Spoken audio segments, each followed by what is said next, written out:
গাড়ি দিয়ে ধরে না, আমাদের গাঁজা না, যারা গাঁজা বেচছে আমরা চাই আপনার যদি এক্সট্রা বেতন লাগে আমরা দিব। এখানে কোনো মাদক আমরা বেচতে দিব না। আপনারা যে উদ্যোগ নিচ্ছেন ইয়ং জেনারেশন, আমি গাঞ্জা এবং জোয়া এই মাদক সব কিছু বিক্রি হচ্ছে আমাদের এখানে মাদকটা অনেক দিন থেকেই আছে। এই মাদক যারা এগুলার ব্যবসা করেন তারা কি সংখ্যায় বেশি না কম? কম লোককে দেখে বেশি লোক। বিরোধী আন্দোলনের উপস্থিতি সকলকে আমি আমার হুমকি ধমকি এগুলো দিয়ে লাভ নাই। আর আপনারা যারা যুবক ভাইরা আছেন, যারা এটা হাতে নিছেন, তারা আইন হাতে তুলে নেবেন না। আপনারা পাহারা দিবেন। যারা যেখান থেকে আসবে, বাইর থেকে যে সকল ভালো মানুষরা এখানে কিনতে আসে, ওদেরকে সালাম দিয়ে হ্যান্ডশেক করে হাতটা ধরে রাখবেন। আর পুলিশ পাঠিয়ে দিব, পুলিশ নিয়ে যাবে, আর কিছু করা লাগবে না। আর যাদেরকে ডালি নিয়ে দেখবেন যে তরকারি সবজির মতন করে বিক্রি করছে, গোল করে ঘেরা রাখবেন, পুলিশ এসে নিয়ে যাবে। এটুকু তো আমরা পারবো নাকি? সবাই একত্রিত হয়েছেন। আমরা ইউনিয়ন পরিষদের অভিভাবক চেয়ারম্যান সাহেবকে রাখছি, সাবেক বর্তমান মেম্বাররা আছেন, মুরব্বীরা আছেন, যুবকরা আছেন, শিশুরা আছে, আমাদের মা বোনরা আছে।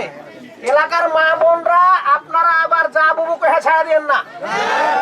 মানে আপনাদের আশেপাশে যারা আছে তাদেরকেও ভালো বানানোর জন্য চেষ্টা করতে হবে, এটা আমাদের দায়িত্ব। আজকে থেকে শুরু হলো, আমরা আশা করছি বেশি দিন লাগবে না। যারা বাইরে থেকে আসবেন তাদেরকে একটু আদর করে রাখিয়েন, পুলিশকে খবর দিয়েন। আর এখানকার যারা তাদেরকে সহযোগিতা করছে তাদের নামটাও দিয়ে। গাঞ্জা এবং জোয়া এই মাদক সব কিছু বিক্রি হচ্ছে ওপেন। আগে তো গোপনে করতো, এখন রাস্তার ধারে ওপেনে করছে। এগুলো কিন্তু প্রতিরোধ করতে গেলে ওরাই হুমকি ধামকি, মারবো, কাটবো, ধরবো, আয়, মানে ওরা বড় পালোয়ান।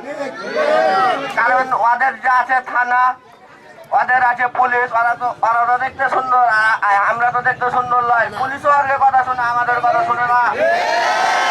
কিন্তু এই হুমকি ধুমকি কোনো কিছু দিয়ে লাভ হবে না। আজকে এদের শেষ দিন, ক্ষমতা আর ক্ষমতা থাকবে না। কালকে থেকে যদি কাউকে দেখতে পাওয়া যায় এই পাড়াতে গাঞ্জা বিক্রি করতে বা জুয়া মাদক, তাহলে কিন্তু একটার অস্তিত্ব থাকবে না। সত্য ধরে আগে কাজী রায় বিচারক ছিল, এই জায়গা থেকে সারা ইউনিয়নটি বিচার হয়েছে। কিন্তু আজকে বারোভরিয়া ইউনিয়নের ভিতরে সব থেকে জঘন্যতম নামকরণ হয়ে গেছে এই কাজীপাড়া।